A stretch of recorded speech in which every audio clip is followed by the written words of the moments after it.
Okay, next up, we've got a panel titled Family Office Who Not Only Survived but Thrived During the Pandemic. Ladies and gentlemen, please welcome to the stage Mr. Mohammed bin Hindi, Deputy Chairman of Bin Hindi Enterprises. Mr. Mohammed bin Hindi.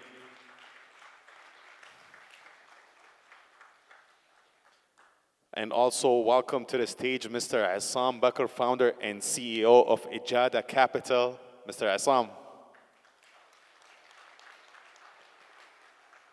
And last but not least, Ms. Khulud Dukhail is going to be on the way.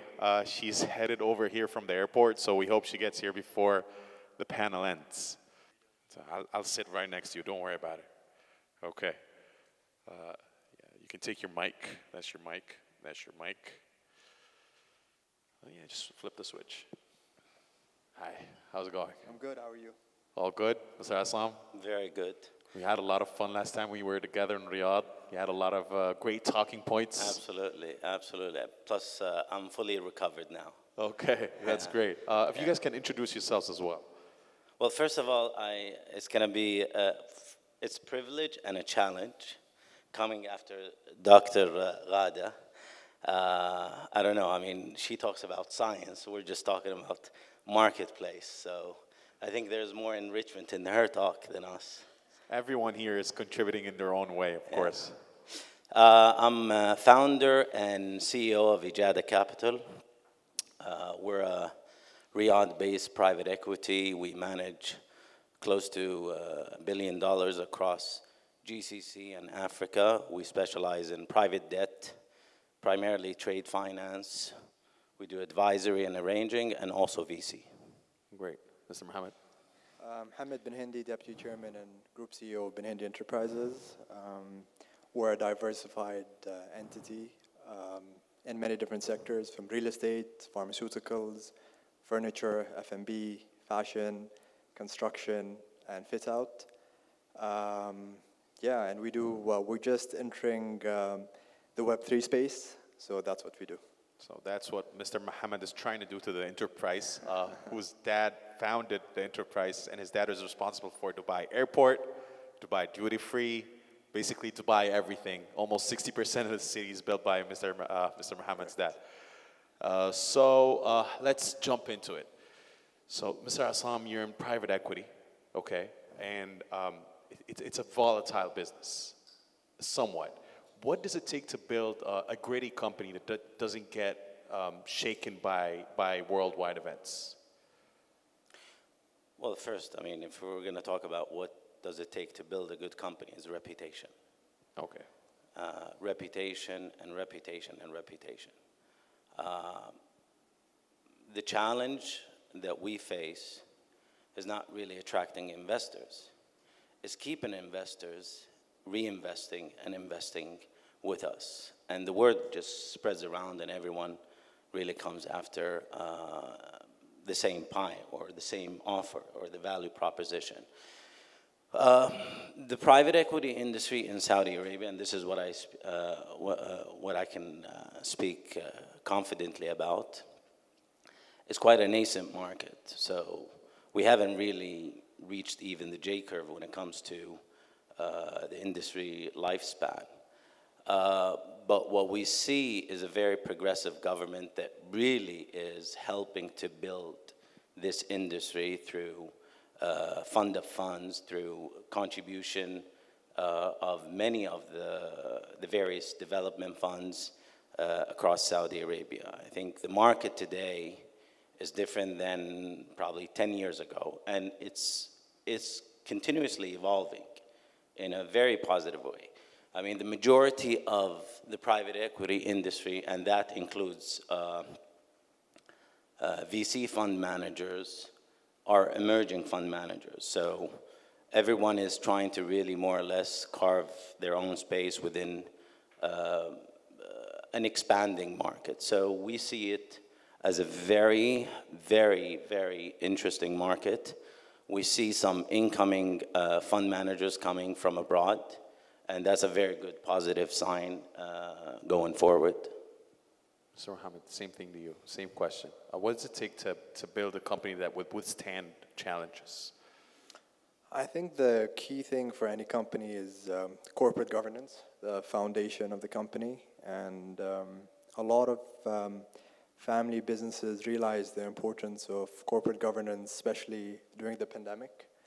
And having the right ERP, your SOPs in place, workflow, and really having your complete value chain in place. I think I don't see businesses competing with businesses, but value chains competing with value chains. And when I talk about value chains, I speak about how are all the departments within a company in sync? How is everybody communicating? How is the ERP in place? And how smooth things are really moving in the company. So I think it's consistency also, and a lot of companies during the pandemic realized how much fat they have to cut, and especially our group, where we are extremely lean compared to pre-pandemic. You got a lot leaner post-pandemic. Yes. And what is, so, okay, we all know all the challenges that were in the pandemic, the obvious ones. Were there challenges that you did not think that would be a problem that happened during the pandemic that you had to deal with? Like surprise challenges that you didn't think would be? Issues with the value chain again, of departments speaking to one another, and issues in the ERP where we had a lot of issues with a lot of modules in the ERP that had to be fixed. And how are we really structured in working in ease from home, because we're all at home, not in the office. So how do you make sure you have all the digital signatures in place? How do you make sure that things are just moving and things are smooth? I can't really speak from an operational standpoint, but let me speak to you some of the experiences that we faced. They were very challenging. On many cases, without disclosing names, we saw a lot of investors, family office, running around with their hair on fire, not knowing what to do. Seriously, should I redeem? Even also with fund managers. A lot of them really hit the wall and they started hemorrhaging money because the pandemic caught everything off guard. Everyone, I don't care who you are, governments had to take out provisions. So trying to really manage the position and keep everyone happy is a very difficult task during that pandemic. So I mean, whoever says anything otherwise is exaggerating. I mean, I'm just telling you from personal experience. Managing the engagement with investors, that was the key. Really engaging, because we have a tendency to take the money and just go away and just keep that quarterly statement going to them. No. Investors today, they want you engaged. Even if when they don't want to talk, they want to see your face. They want to interact with you. And I saw that evidence throughout 2020, 2021, even the first part of 2022. And I think we were able to convince a lot of our investors to stay otherwise, because most of them didn't know what to do. I want my money. The problem is there's nothing in the playbook that tells you this is the best way or the optimal way to manage a pandemic, which is disrupting ports, disrupting airports, disrupting livelihoods. So it was quite a challenge. However, on the flip side, a lot of people really made the upside on it. All right, we don't deal in public equities. Our forte is private equity, private debt. Private debt, everyone was going. We do trade finance. We're doing distribution on CLOs, and we're introducing mezzanine. And we see, I mean, let me give you the sovereigns. 2 years or a little bit over a year ago, it was very unheard of that you'll see some of the sovereigns within the region, at least in Saudi, would be allocating for private debt, at least in the MENA. Now they're allocating. Why? Because they see the upside in it. And more and more we see a lot of the family offices moving. I mean, we have a lot of banks in Saudi, they do distribution for our funds. And we're seeing more and more allocation in that. And that's a result of the pandemic.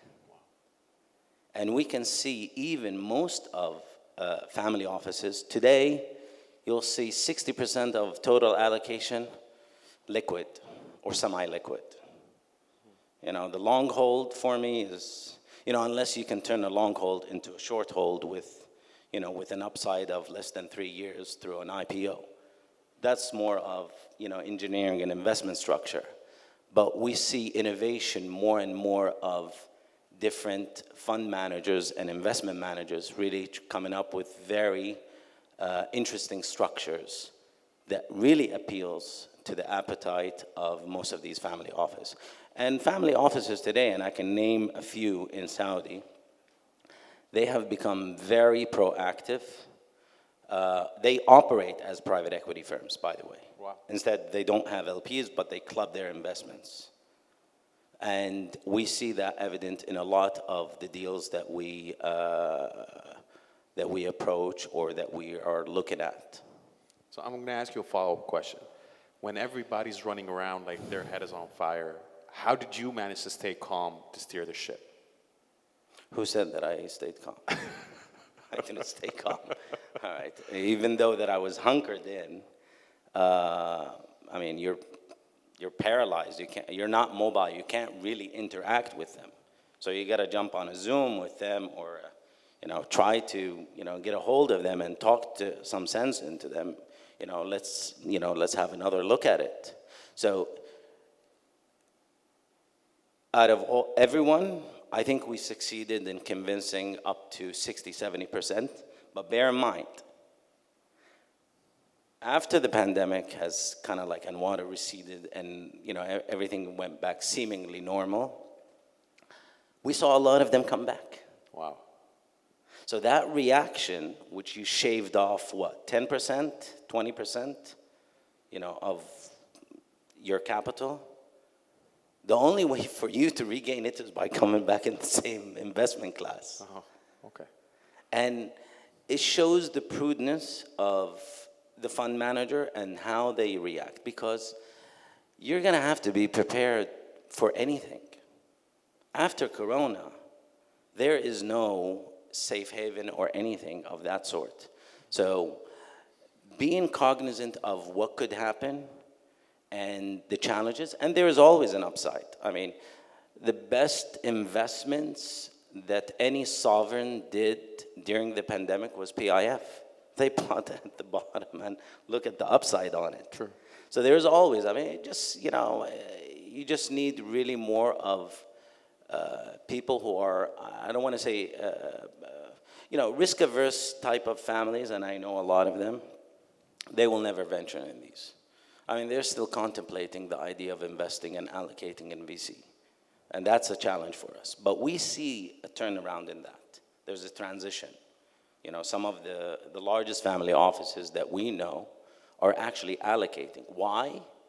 Because a new CEO came and he changed that mindset. And that's very encouraging. Mr. Mohammed, I'm going to ask you a question. So what are the biggest opportunities that COVID revealed to the group? So we're into pharmaceuticals, so we did extremely well in the pandemic because we produced vaccines. Okay. And I don't know if most of you would know Serum Indo-Gulf, the biggest vaccine producers in the world. So we work with them. And some of the big COVID vaccines were produced in our facilities in India. So we did extremely well there. And especially with the furniture domain. A lot of people sat at home because they had time to sit at home now. Okay. And, you know, they were sitting on the couch and they're like, this isn't comfy. You know, I'm sitting 8 hours on this couch. I need a new couch. So we had a lot of people going on our website, ordering a lot of things. Our interior designers were busy, doing a lot of work for people. So we had sectors that did well. Fit out was a bit of an issue on receivables, getting our money from the market. So e-commerce overall did well.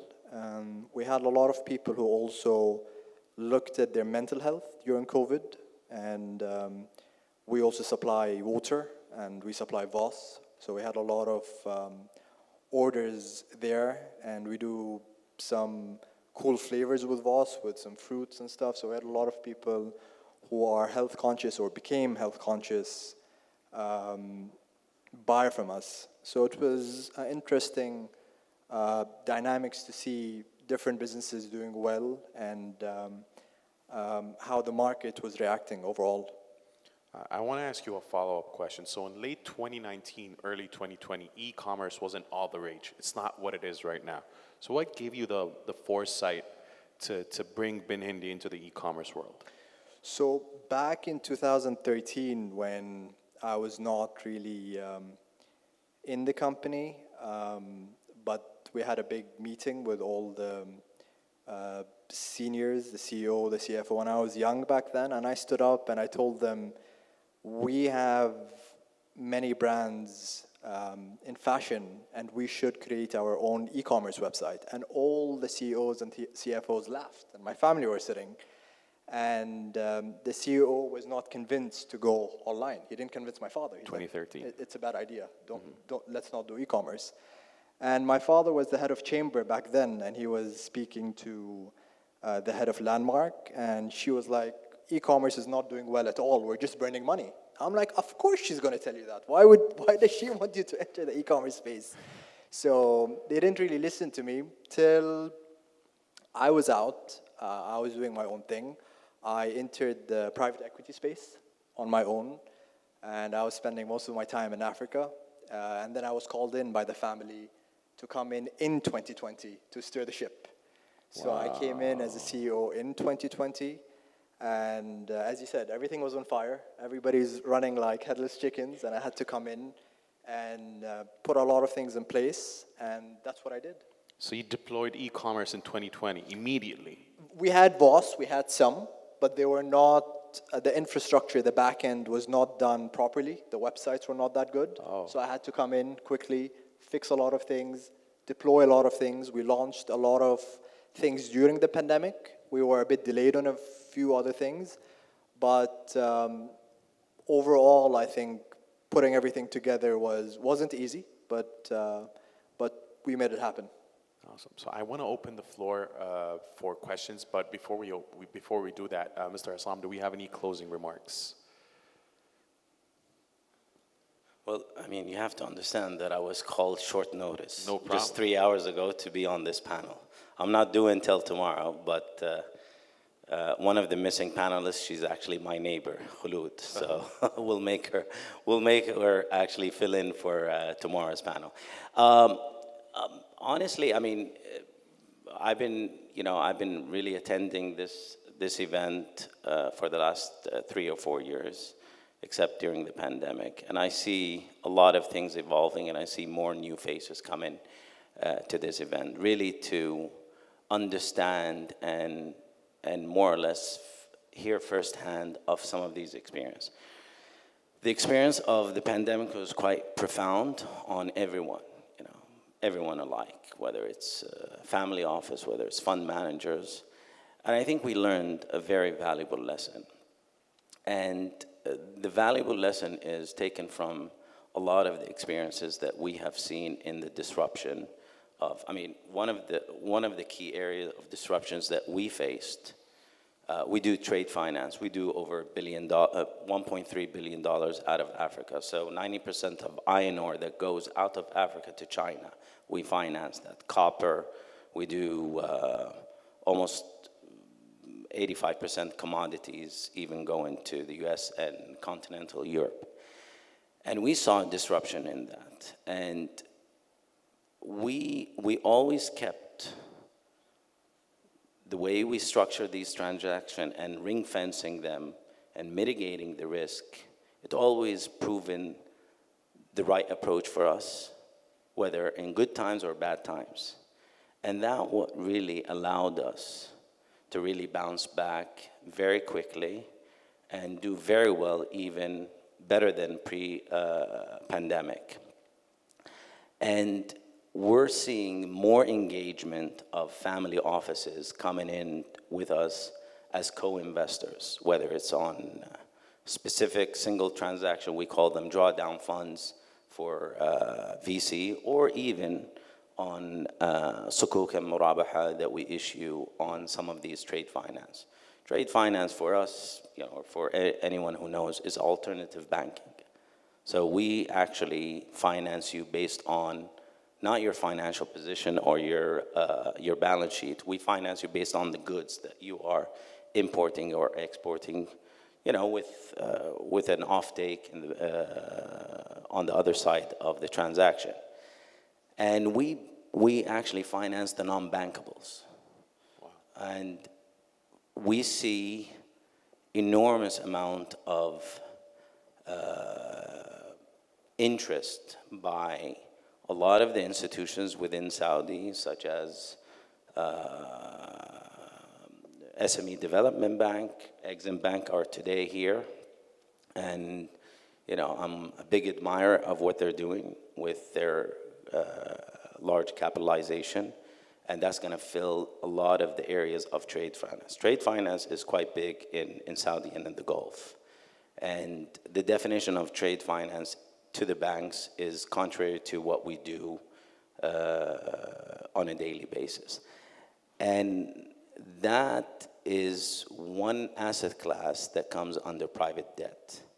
And most family offices wants to learn the trade and the craft, and they want really to move in heavily into that area or into that investment class. And we see the mindset of most of the family offices changing a lot and being more daring and not taking that risk-averse type of stand. And I think evidence to that is Muhammad and what he has done venturing into the e-commerce. My background is IT. And when IT was only hardware and ERP, I used to do ERP systems, for JD Edwards. And I mean, when I used to try to sell an ERP to a business, I said, "You want me to write you a check for 500,000? Where is it? Is there a box?" No, I said, "It's only a CD. We're going to deploy it." But the challenge is really in the functionality of implementing it. So that same mindset is evolving and changing, and we see it every day. And sharing some of these stories really actually triggers a lot with some of these family offices to really kind of like not emulate, but more or less learn the process of change. Mr. Mohammed, closing remarks. Closing is, I think, for everybody working in a business, the key to succeed is consistency. I think whatever happens, you just have to be consistent, and with every small step you take, it's going to be a big outcome in the future. So it's just staying consistent and consistency over motivation. So yeah. Great. Ladies and gentlemen, any questions? I saw a hand or two raised up. Okay, coming to you. Thank you so much for joining us today. In light of the fact that you hear the words food security in the MENA region, being maybe after military security number 2 in sovereign mandates, and since both of your families and both of your businesses are extremely diversified, how do you invest in food security in the region or in your specific locale, or how do you see food security investments moving forward in the future, since it's such an important component part of each of the sovereigns' mandates for the next decade? We're not into food security, maybe. Actually, it's a good question. We actually have 2 mandates for food security, that one of them, without naming the names and the countries, but these are 2 GCC countries that we're dealing with, primarily into Africa. So we have a very, very strong presence in Africa, throughout sub-Saharan Africa. And most of these funds or sovereigns, we've been talking with to really structure a fund that really would allow for that food security that you have just mentioned. Okay, any more questions?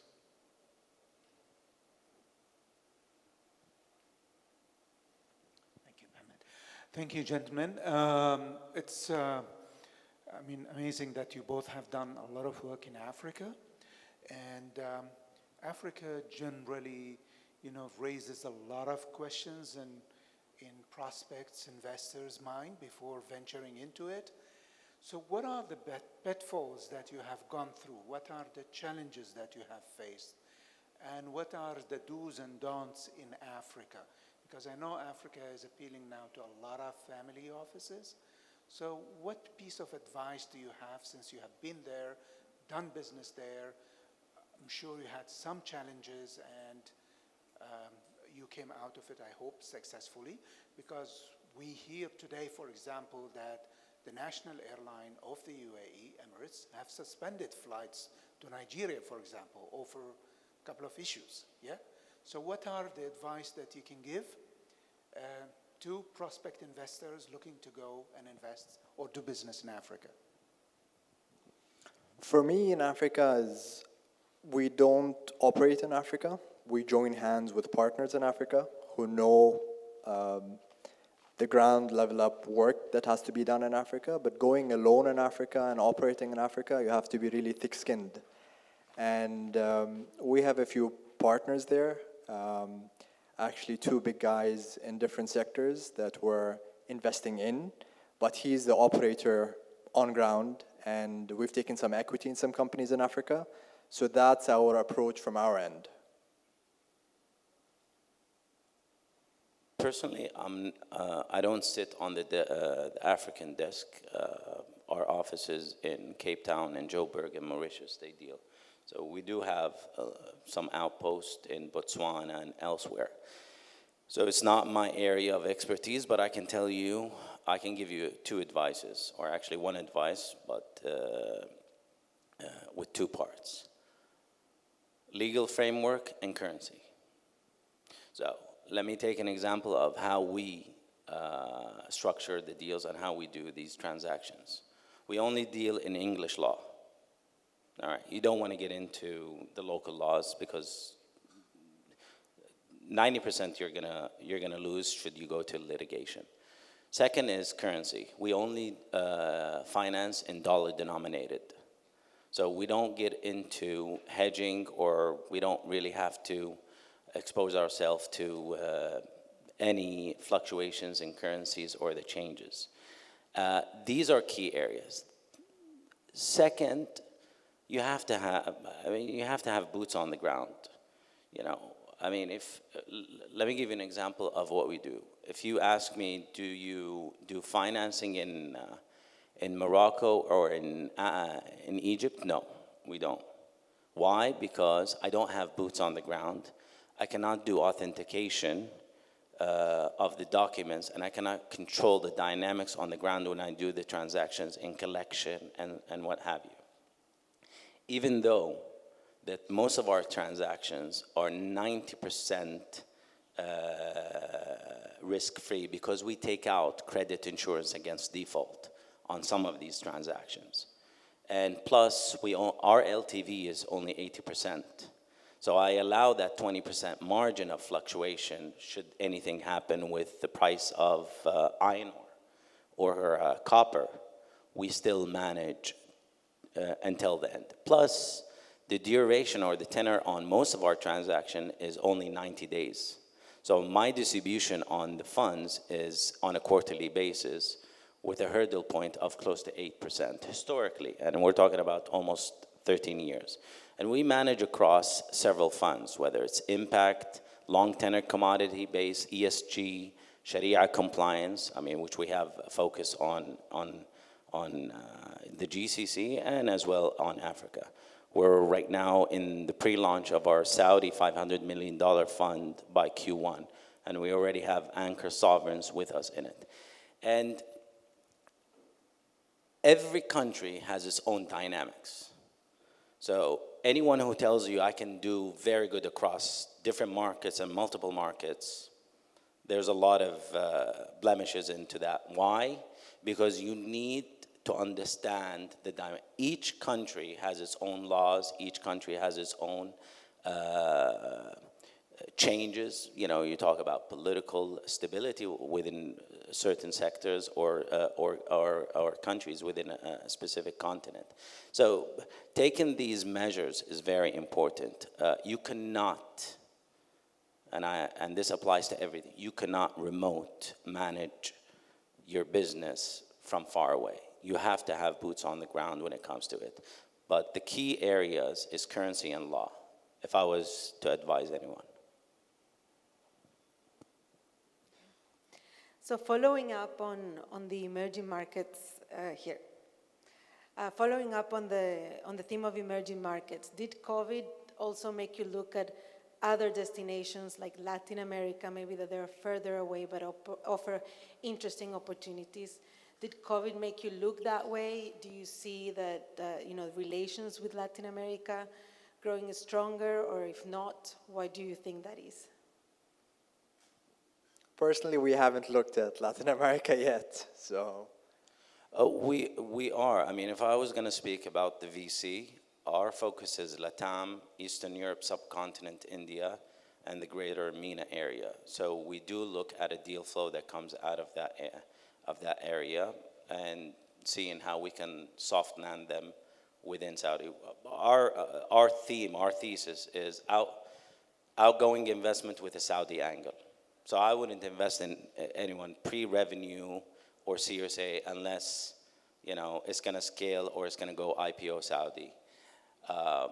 We don't claim expertise in any other market, so we're very much structured in a way where we have our exposure into Africa and our exposure into the GCC, primarily the GCC, and Saudi in particular.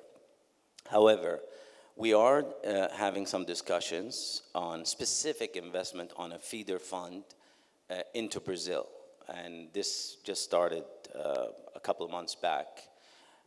As far as private debt and trade finance, every market has its own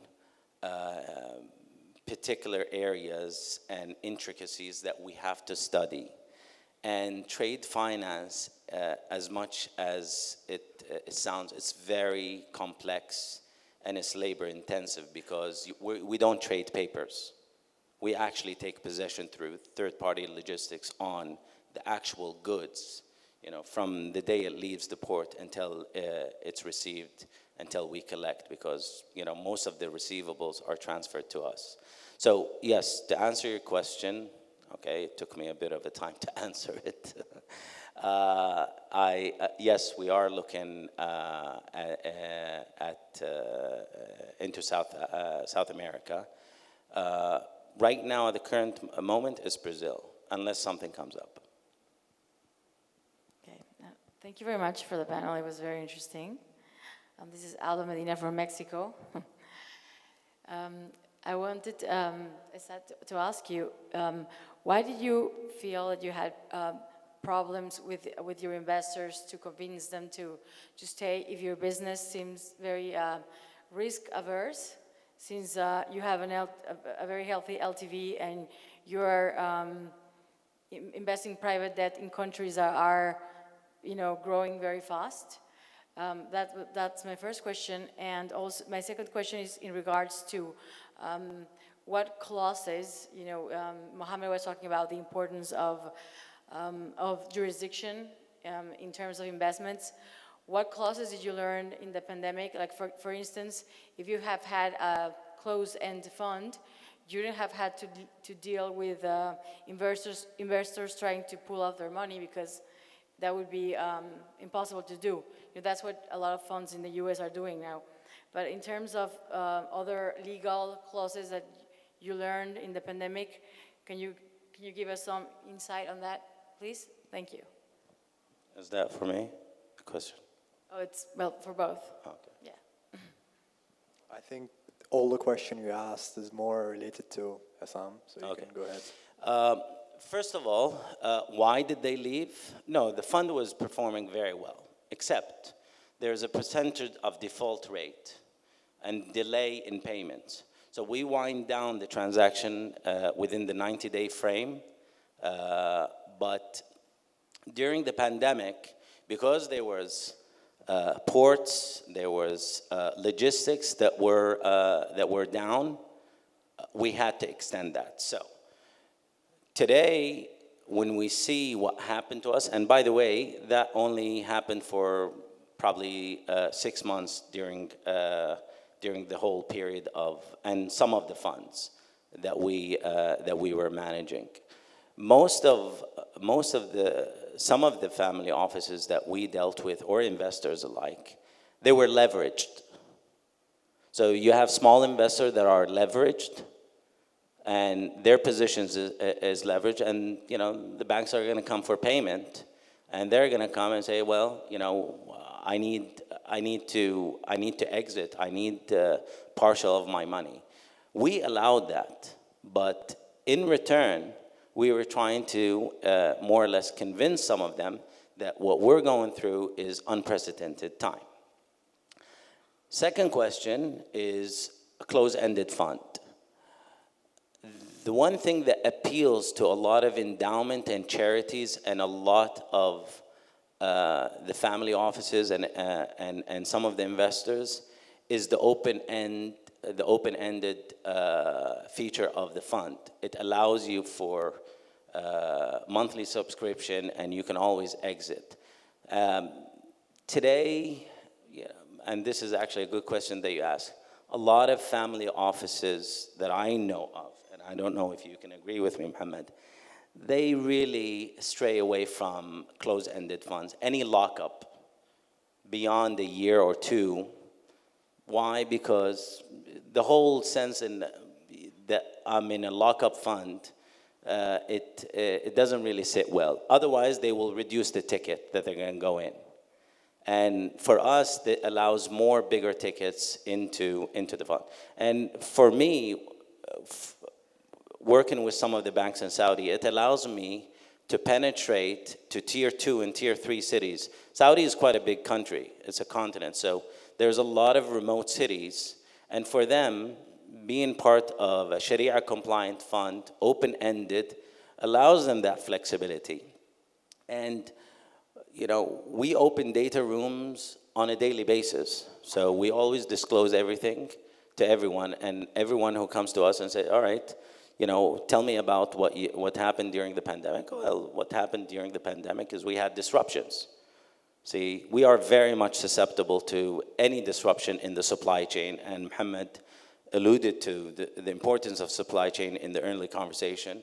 Why? Because it affects us. When you have ports and transportation halted for 6 months or a year, you don't know what to do. And my money is locked into specific transactions.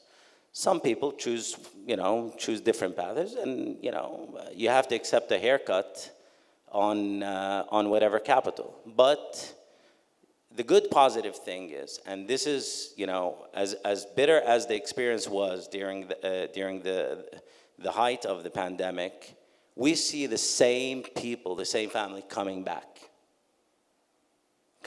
to it. Why? Because it's an excellent diversifier. You cannot look at a portfolio composite unless you can see allocation into private debt. I don't know if you agree with me or not, but this is the way we see it forward going in. I mean, when we come and sit with allocators and when we sit and we talk, they're looking for yield and steady and historical. And for them, it's wealth preservation. I mean, aside from VC, that's wealth accumulation, and there's a risk factor there, and a high one. And the probability of failure is much high there. I don't know if I answered the question. Hi, thank you very much both for a very insightful discussion. I've got 2 questions. One question for Mohammed, and then the second question for both of you. Mohammed, you talked to us about your experience coming in as CEO in 2020, which was a very tricky time, to be honest. So I'm just keen to learn about your experience dealing with change, some of the immediate steps you took running the company. So that's the first question. The second question to both of you, You shared a lot of successful stories over COVID, but I'm also interested to hear about some of the unsuccessful stories and how you've dealt with them. So coming in during COVID was a surprise for me because I was pulled in by my chairman, that's my father, to come in and help and do a lot of things. So it took me 2 quarters for me to sit and review everything, the budgets, the strategy, what the current CEO, where was the current CEO heading, and what steps should I take. The first step was to really sit with all the sectors or the verticals that we had and speak to the heads and ensure them that everything is fine, and to give them the leeway to decide on where they want to cut costs and how they want to reduce costs in their verticals.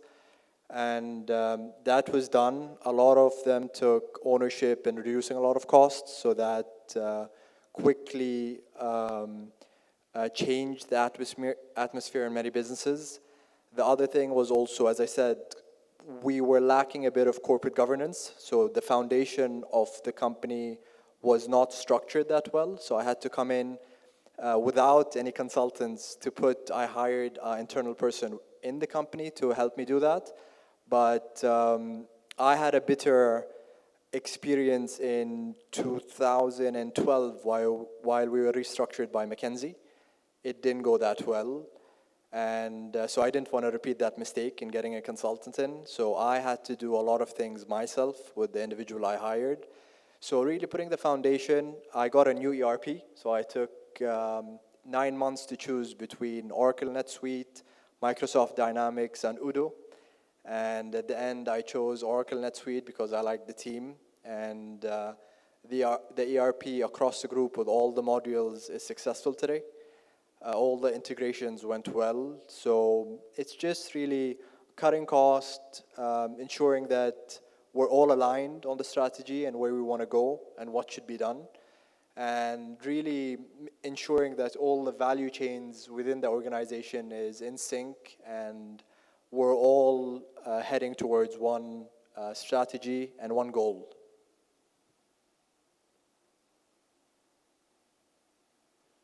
Okay, thank you very much, gentlemen. I really appreciate you. Mr. Assam, always one of the great speakers we've had here. Mr. Mohammed, it's our first time here. We hope to see you again next year. Ladies and gentlemen, round of applause. Thank you very much, gentlemen. I really appreciate you. Very insightful talk.